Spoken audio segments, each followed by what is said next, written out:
gracias por la presentación. Y de nuevo es un honor, para mí un gran placer estar aquí apoyando y participando del Congreso de Profesores 2008. Es un placer, la verdad, compartir con todos ustedes. Estos son temas que nos interesan y nos fascinan. Espero que este también resulte tal. Y Mario Núñez ha creado un ambiente de excelencia para compartir estas ideas. Como él ha dicho, no se trata de tecnologías, sino de actitudes, y yo creo firmemente en lo que él ha dicho. Yo quisiera empezar, aquí hay inmediatamente un email para tomar nota, de modo que puedan contactarme y comunicarse conmigo cuando quieran. Yo normalmente contesto los emails, así que siéntanse la libertad de comunicarse cuando quieran, a la orden. Le debo recordar luego una actividad que en la PA, la Asociación Puertorriqueña de Aprendizaje a Distancia, estamos organizando para el 27 de marzo. Así que anótenlo en la agenda y les voy a pedir a algunos de ustedes que repartan esto, que tomo la libertad, ¿verdad?, de repartir el programa de ese día. Vamos a hablar de agenda en la calidad de la educación. Es un tema bien importante. Vamos a tener personas tan importantes en la investigación y la práctica educativa del país como el doctor José Sánchez, que está aquí en la conferencia. Ahí al fondo vamos a tener la doctora Ariadna Aybar de la República Dominicana, de Santo Domingo. Vamos a tener al doctor Aristides Cruz y esperamos tener la presencia también del Consejo de Educación Superior, que debe confirmar su participación. Así que les invitamos cordialmente a esa actividad. La inscripción y registro se puede hacer completamente en línea, el costo es muy limitado. Bien. Vamos a empezar entonces. La presentación que le voy a dar es bastante informal. Hablamos un poquito de problemas en la educación. Vamos a hablar de cuál es la situación, al menos mi perspectiva, ¿verdad?, de la situación en la educación, y cuáles podrían ser algunas ideas clave, no digo para solucionar los problemas que enfrentamos, pero ideas encaminadas a discutir, ¿verdad?, estos problemas y quizá todos juntos encontrar algún tipo de solución. Y la misión es la propuesta de creación de un manifiesto de e-learning, un manifiesto que veremos luego qué implicaría. Es una propuesta que realmente empezó hace 2 años, pero ustedes saben, estamos tan llenos de trabajo y de compromiso que a veces es difícil mantener agenda de investigación al día constantemente. Yo y la Asociación Puertorriqueña de Aprendizaje a Distancia tenemos este compromiso durante este año de levantar algo sobre este proyecto del manifiesto. Así que vamos a ver. Pues estas son un poquito de noticias sobre mí, que ya las dieron, así que vamos a empezar con algunas de las ideas fundamentales con las cuales estamos trabajando. ¿Okay? E-learning, es decir, el aprendizaje por web. Luego abundaré un poquito más sobre el tema, pero eso es uno de los puntos fundamentales que también Graham Glass trajo a colación, ¿verdad? La web es sin duda alguna sino la plataforma esencial educativa hoy día. Es decir, no se puede prescindir de la web, no podemos simplemente tratarla como una herramienta. Este es un punto clave que veremos luego, pero lo quiero adelantar. ¿Okay? La sociedad en la que vivimos es una sociedad que llamamos del conocimiento. Realmente yo no sé, como diría Cheo, si estamos ahí, si esto se ha elaborado ya a cabalidad, este aspecto. En la Unión Europea hay una meta que seguramente no se va a lograr, que para el 2010 ser la más dinámica y competitiva economía del conocimiento mundial. Pero es importante que la gente se ponga estas metas porque define el mundo, es decir, define dónde estamos. y un manifiesto en este sentido ayudaría a aclarar el punto. Pues no estaríamos donde estamos ahora sin estos niveles de penetración de la Internet en el mundo entero. En Puerto Rico llegamos al 35% según los últimos datos a finales de 2007. Tenemos que crecer. En Estados Unidos estamos al 70%, en Islanda, que es el país del mundo con más penetración, estamos a más del 86%. Es decir, excepto 2 o 3 bebés, el resto de la población trabaja con Internet. ¿Okay? En el Caribe 60% se llega a tener en Barbados. Argentina tiene un índice comparable con el nuestro, y México y Chile, Chile también es uno muy grande en América Latina. Hay mucho trabajo que hacer. Hay naciones y lugares con índices que están alrededor del 1% o menores, y el problema no es solamente el acceso, a veces es también el acceso y en qué forma, acceso libre o no libre. Pero esta es la realidad, es decir, Internet, no hay lugar a duda que ha llegado a ser ¿cómo podemos decir?, la infraestructura de comunicación por excelencia. Pues, estado de la situación. Esta es la educación que quieren. Es decir, esta es una cita muy linda de Gabriel García Márquez.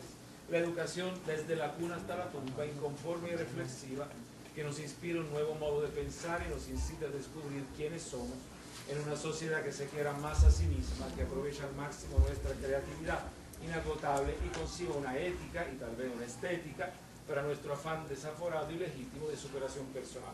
Me parece una declaración muy importante y muy buena, y a mí me gusta partir de estos supuestos, ¿verdad? Estamos todos, creo, trabajando en ese sentido. Otro dato de educación que queremos, Minsky, Paperty, Alan Kay, ¿sí?, declaran que lo que queremos, desarrollar conexiones, esta es otra palabra clave, Internet, conexiones entre ideas poderosas e intereses pasionales. Lo ha dicho Graham Glass, lo ha dicho Mario Núñez, y nosotros estamos completamente de acuerdo. Enseñar a pensar con profundidad y con rigurosidad. Estos son dos temas bien importantes, y nosotros sabemos nuestro trabajo muy difícil. Que esto es lo que tenemos. Es una bien mala noticia. Desde el año pasado, en Picada de Educación, lo publicó El Nuevo Día, la escuela privada peor que la pública, y es un drama que estamos viviendo, y creo que todos nos sentimos mal al respecto. Este no es un planteamiento único aquí. Es una situación que ocurre en todo el mundo. Hay algunos países que la han superado, no hay lugar a duda. Me refiero a algunos países de Asia, me refiero a algunos países del norte de Europa, Escandinavia, etcétera, donde si no lo han superado, pero están en un buen camino. Y entiendo que nosotros tenemos trabajo que hacer, pero esta es la realidad que hay. Tenemos que enfrentarse. También hay una serie de cambios que son generacionales y a la vez de actitudes debido a la misma tecnología. Esa no es, lo siento, no hay mouse, no hay nada para darle clic. Esto es el mundo, es decir, si nuestros estudiantes están acostumbrados a Facebook, yo he visto lugares donde se les prohíbe el uso de Facebook en el ambiente académico. Esto no tiene sentido. Es decir, ¿por qué quitarle una herramienta de que ellos se han adueñado? Así que estas son las competencias que desearíamos que nuestros estudiantes pudieran adquirir, sobre todo análisis crítico, interpretación de nuevos medios, cómo identifico algo bueno de algo que no es bueno, no es fidedigno, etc. Y para cambiar, como dicen algunos, del rol de consumidor, tampoco productor, una mezcla entre los dos. Han cunado esta nueva palabra, el prosumidor, sobrecarga de información, del information overload, a producción del conocimiento. La web 2.0 es toda sobre este último punto, es decir, cambio, es decir, ya no somos consumidores de conocimiento, ya el estudiante no es quien escucha, y veremos ahorita, no es el recipiente de la información o del conocimiento, y es un productores o contribuye a la producción de conocimiento. Pues esta es una de las preguntas fundamentales de investigación que se hizo el presidente Bush. La expresó en un inglés un poquito incorrecto, ¿verdad? Pero esta es una cita verdadera. Is our children learning? Se pregunta. Y él mismo contesta. Yes, children do learn. Así que pues, estas son las preguntas que tenemos que hacernos. ¿Cuáles son las ideas clave que tenemos que bregar? Ok.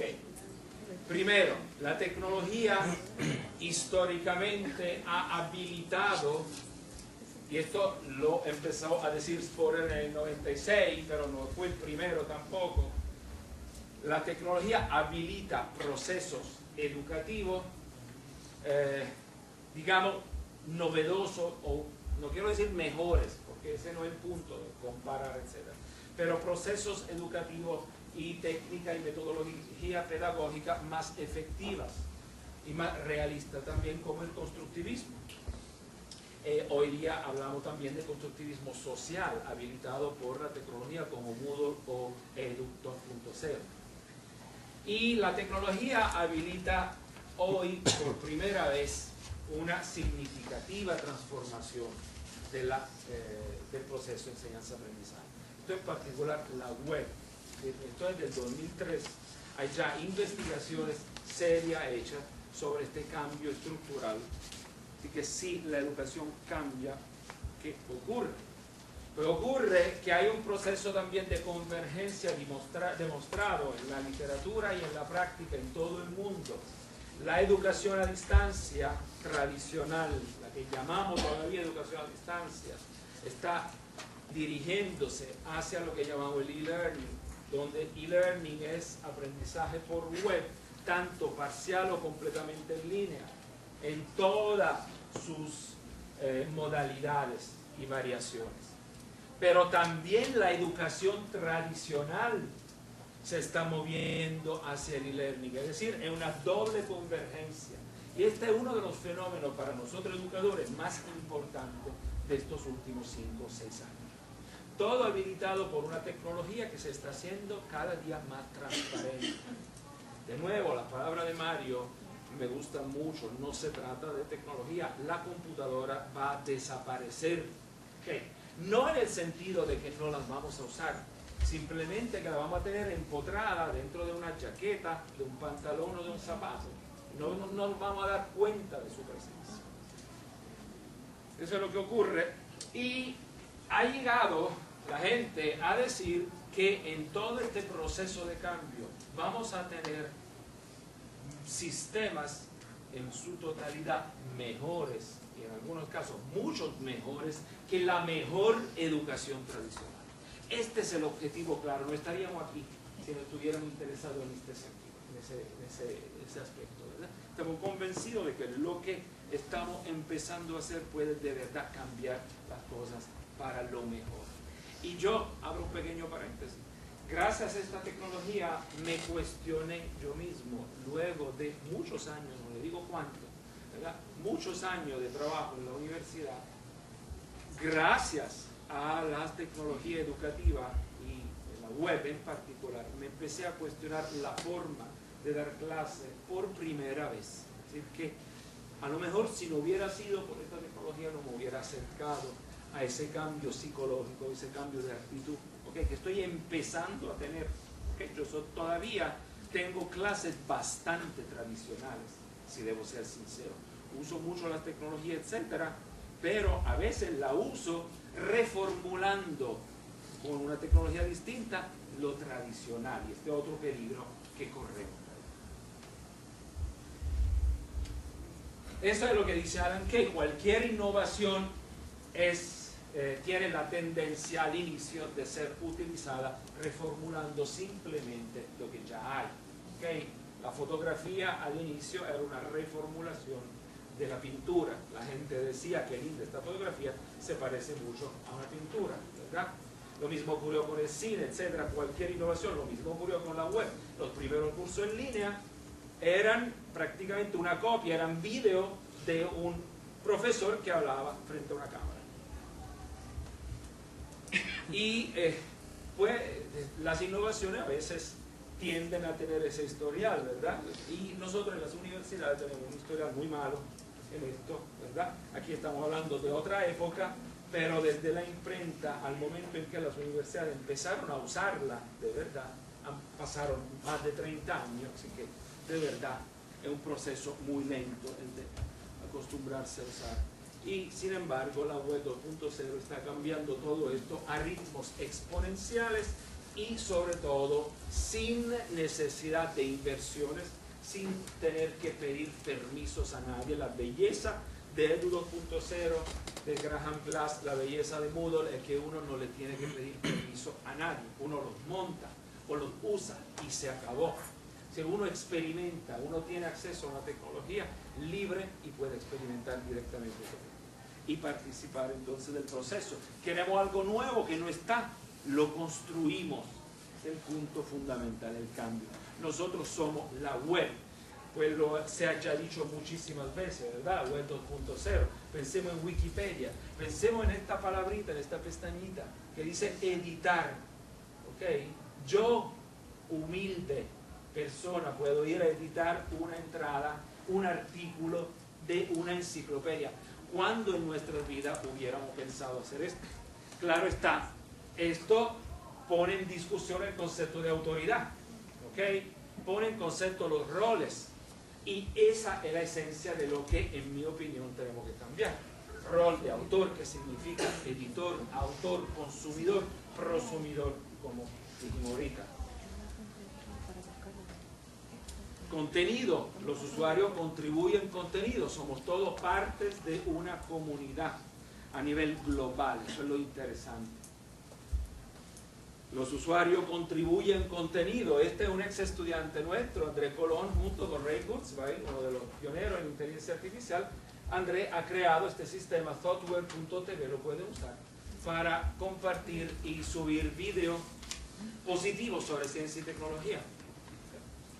Así que otra cosa, él ha montado el sistema y todos nosotros podemos participar de ese sistema. Nosotros podemos finalmente adueñarse de ese territorio como lo están haciendo nuestros estudiantes. Nuestros estudiantes no necesariamente se están adueñando de Moodle o de Blackboard, de hecho no lo han hecho, pero se han adueñado de MySpace, de Facebook, okay, y de otras herramientas como blogs, wikis, etc. Yo considero eso como un hecho muy, muy positivo. No todo es bueno, obviamente, como al igual, no todo lo que está en Internet es bueno. Es normal, no todo lo que está en el mundo es bueno. Okay. Pero considero ese aspecto finalmente de haberse adueñado de unas herramientas dentro de la web es sumamente positivo, porque ellos deciden qué hacer con esas herramientas. Y nosotros lo que deberíamos hacer es mirar cómo ellos están usando, a ver si nos inspira. Hay ya mucha gente que lo está haciendo. Okay. Cuestiones abiertas o no tan abiertas. Okay. La educación se imparte todavía porque estamos usando un modelo de transmisión del conocimiento. Quizá eso derive parcialmente del hecho de que la palabra enseñar tiene mucha relación con la palabra mostrar. Okay. Esto es un asunto bien importante. Nosotros lo dijimos públicamente en noviembre. Todavía hay, es decir, hay un reglamento del Consejo de Educación Superior que está, de educación a distancia, que está basado sobre una filosofía conductista donde la esencia educativa es la educación se imparte, el conocimiento se transmite. Eso no es así. Si el conocimiento se entrega, vamos a ver uno de los efectos de ese planteamiento. Si el conocimiento que se entrega, entonces se debe entregar en algún lugar, como el correo o como McDonald's. Y por tanto la lógica dice que el aprendizaje ocurre dentro del salón de clase. Yo trato de discutir ese mito con mis estudiantes todos los semestres, porque de verdad ellos entran al salón de clase pensando que van a salir de la clase, okay, del martes, de 9:30 a 11 de la mañana, que han aprendido. Digo, señores, aquí ustedes van a aprender muy poco. El conocimiento no se transmite. Y si se transmite, de nuevo, otra idea es, lo tengo que transmitir en 1 hora y 20 minutos. Así que tengo que motivar a los estudiantes para que no se aburran. ¿Okay? Lo tengo que divertir, y multimedia y esto y aquello. Es decir, se genera una serie de consecuencias pseudológicas, diríamos, porque parten de una premisa equivocada, ¿okay? Que afectan a todo el mundo educativo, en mi opinión. Y obviamente debe de haber un experto quien transmite ese conocimiento, ¿verdad? En esa lógica. Ahora, si nosotros pensamos, por ejemplo, al método científico, hay una contradicción. De hecho, hay 2 falacias en esta frase: la transmisión y el hecho de que el experto es uno. ¿Okay? En ciencia no hay nunca un experto, hay una comunidad de expertos, máxime hoy, que contribuyen todo a al mismo descubrimiento, al mismo conocimiento, etc. Y para no hablar del método científico que no usamos cuando estamos enseñando ciencia, que es otra de las paradojas a la cual hemos llegado. Otro problema que tenemos en nuestro sistema educativo es el infantilismo. Es decir, no hay una separación neta de niveles escolares y académicos. Yo me fijo, la arquitectura de un salón de clase es la misma desde kinder hasta maestría. Pupitre, pizarra. Es decir, es idéntica, no hay ni siquiera un cambio para indicarle al estudiante, mira, aquí entramos en la universidad. Ya la dinámica es un poco distinta. Y entiendo que ahí hay un problema de identidad que hay que resolver y entender. Graham dijo ahorita que él favorece un wide spectrum, ¿verdad?, de materias, de cosas que se enseñen, y yo estoy muy de acuerdo con él, pero pienso a la vez que tengamos que decidir en los niveles en que esto debe ocurrir, porque debe haber un momento en que la cultura amplia debe dar el espacio a la cultura más estrecha, no porque sea estrecha, sino porque el mundo actual requiere, desafortunadamente o afortunadamente, un conocimiento a veces muy especializado. Pero es una dinámica que hay que evaluar. Okay. Otro punto que se debate mucho es la mediación tecnológica. Es decir, los medios nos hacen creer que estamos viviendo por primera vez el efecto de la tecnología en la educación. Esto no es así. La tecnología ha siempre mediado el proceso educativo, que hoy día sería absurdo que yo propusiera una sesión de investigación preguntando el uso educativo del lápiz, ¿verdad? Sería ridículo. ¿Por qué? Porque todo lo hemos internalizado a través de un proceso de varios cientos de años, ¿verdad? Y la gente se ha adueñado de esa tecnología. Esa es la única palabra clave, en mi opinión. Con la televisión ha ocurrido casi lo mismo, excepto que la televisión, no obstante todas las modas y todo lo hyper que hubo en algún periodo, realmente todavía no ha contribuido mucho a la educación, posiblemente porque es una forma de comunicación de una sola vía, o al menos lo ha sido. ¿Okay? Lo mismo que ocurre con los blogs. Los blogs son una tecnología nueva. La pregunta que nos hacemos es cómo podemos utilizar el blog en la educación. Quizá esta sea una pregunta equivocada, no sea la pregunta correcta. Hay gente que dice que Google es la tecnología más importante, ¿verdad? Pues no voy a comentar. Así que el problema quizá ha sido el problema de la formulación de las preguntas y de la investigación. Normalmente las cosas han ido según esta lógica. Primero, existe o se descubre o acaba de introducirse una nueva tecnología que es siempre revolucionaria, por definición. Segundo, nos preguntamos qué usos educativos y revolucionarios esta tecnología puede tener. Y tercero, desarrollamos un método y pedagogía que incorporen esa tecnología en la educación. Este es el itinerario clásico, ¿okay?, desde 2000 años a esta parte. Y el problema de esa filosofía es el problema del contenido, es decir, la tecnología se ve como el embudo, es decir, hay alguien que vierte contenido en los estudiantes, en los cursos, etc. Y Wow. ¿Cómo está como tiempo? ¿Todavía? Ok, chévere. Y estos planteamientos han afectado la forma en que diseñamos nuestros cursos, que quizá es una forma todavía, debido a los avances tecnológicos y a los planteamientos pedagógicos, que podría cambiar. Es decir, se usan las tecnologías con la técnica de diseño y se aplican esas tecnologías al contenido para producir cursos. ¿Y qué es lo que hay aquí? Una visión dual, por un lado el contenido y por el otro lado la pedagogía. Tratemos de la propuesta, ¿verdad?, de tener las dos cosas a la vez, de fregar por un mundo en el que, como lo han hecho nuestros estudiantes, primero nos adueñamos de una tecnología, es decir, la usamos donde quiera, como el lápiz. El lápiz no se limita a ser usado en la educación, el lápiz lo usamos todo el día. Facebook, los estudiantes lo usan todo el día. Estoy usando Facebook como puro ejemplo, es decir, a lo mejor Facebook no es una plataforma particularmente buena para fin educativo, yo no lo sé, no tengo la contestación, pero el hecho de que los estudiantes se han adueñado de esa plataforma y de otra es un indicio bien importante que a lo mejor podría servir. Y quizá, es decir, esto no es una respuesta, no es una solución, quizá entonces podríamos observar cómo se está usando una determinada tecnología en la práctica diaria, fuera y dentro del ámbito educativo. Entonces sí la consideramos interesante entrar nosotros y montar nosotros en ese tren, sin obligaciones, etc. O si no, esperar a ver qué pasa con esa tecnología. Pues vamos a ver cuál es entonces la idea de crear un manifiesto de e-learning.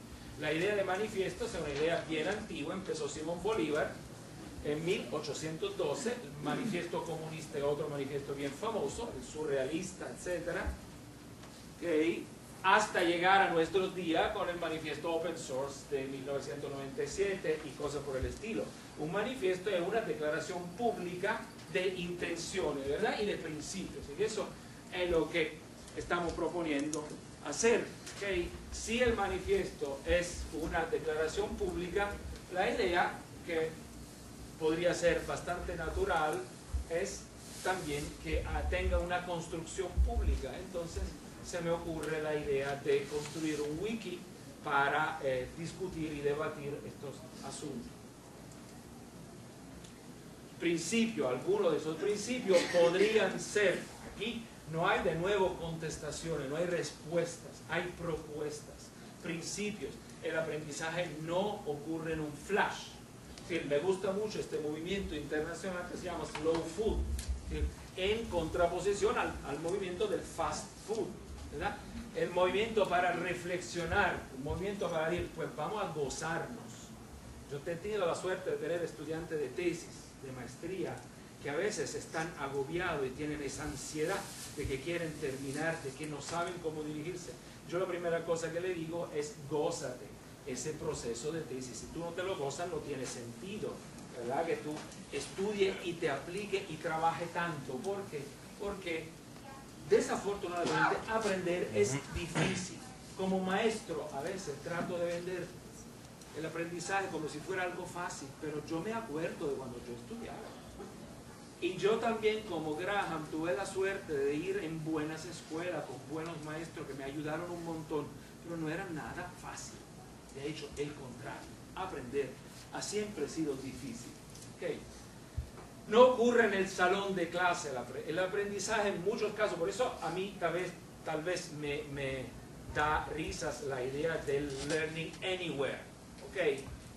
En el sentido de que es obvio, el aprendizaje ocurre donde quiera, quizá excepto dentro del salón. Okay. Los propósitos que deberíamos tener, okay, y los puntitos son puntitos de que yo espero crear puntos quizá controversiales o puntos en los que la comunidad se pueda expresar y podamos construir juntos ese manifiesto.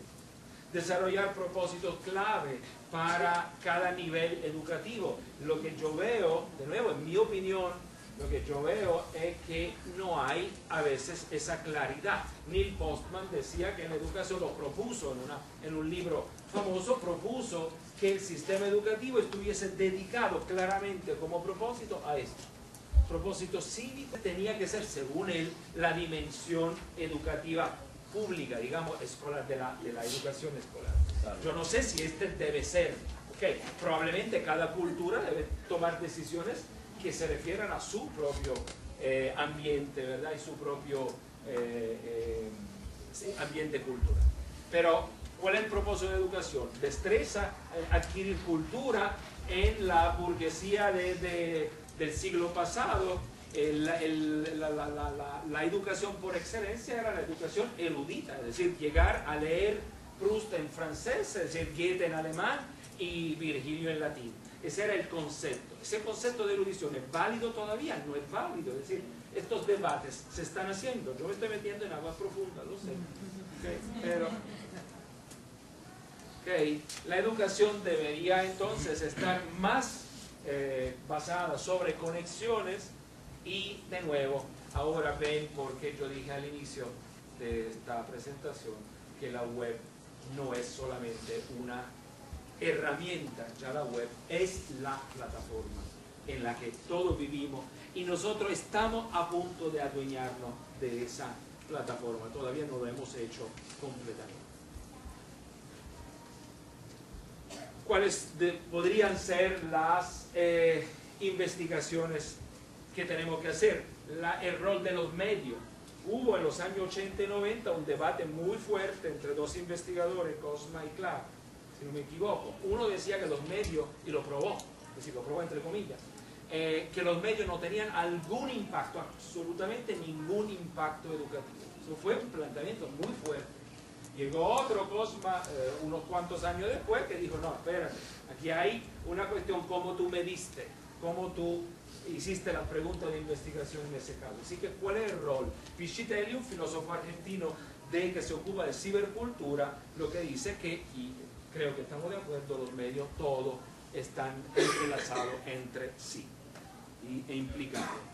Otro rol bien importante, como le dije ahorita, la computadora debe desaparecer, la tecnología debe ser transparente y hasta, como dice Shank, no tengamos esa cultura de que la computadora no es el medio, ¿okay? Entonces realmente probablemente no cambiaremos tanto nuestra forma de actuar y de pensar, ¿okay? La computadora, la tecnología informática y todo esto, y la demostración lo es Edu 2.0, la demostración lo es el mundo de los blogs, la demostración es Moodle. Todo esto permite cambiar de verdad las cosas. La computadora no es solamente un medio para hacer presentación. Y termino con la idea de que este manifiesto debería estar, como puedo decir, apoyándose en unos conceptos de desarrollo sustentable. De lo contrario, cualquier tentativo de cambiar el status quo de la educación fracasaría.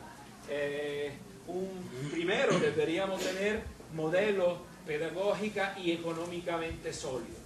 De lo contrario sería todo palabras. Y para que sean económicamente viables, el modelo que Graham propone, el modelo que Moodle propone, reuso, estándar, el learning objects, es decir, el hecho de poder utilizar la sinergia que permite la web, alar cosas que vienen de otra fuente, que enriquecen, ¿verdad?, lo que yo puedo hacer. El profesor Wesch, el creador del video famoso Web 2.0, en el final de uno de esos videos muestra una pizarra, ¿no?, en la que dice, ok, vamos a usar la pizarra, qué chévere, pero what's missing? ¿Qué podemos, esa es la perspectiva, qué podemos añadir? ¿Cómo podemos enriquecer la pizarra? En la pizarra no puedo poner un video, no puedo mostrarlo fácilmente, en una pizarra no puedo poner una animación, etc. Algo que enriquezca, o una simulación, etc. Algo que enriquezca la comunidad. Y por último, código abierto y derecho de autor con la idea del Creative Commons, la idea de compartir los materiales a todos los niveles. Yo creo que ese es el punto de llegada. Yo he creado un sitio que se llama ilearmanifesto.org, todavía no hay mucho más que esta portada, okay, pero la idea es detrás de esa portada poner un wiki y unas cuantas páginas para empezar el debate, para empezar a provocarnos recíprocamente y ver entonces hacia dónde vamos. Yo sé que a lo mejor en un mes ustedes llegan ahí y esto se habrá quedado igualito y ustedes dicen, bueno, ¿y qué? Okay, pero las cosas a veces no van rápido como uno desearía, así que este es el proyecto de este año, vamos a ver si lo logramos. Así que le agradezco mucho la atención, creo que tenemos unos par de minutitos para preguntas, ¿verdad?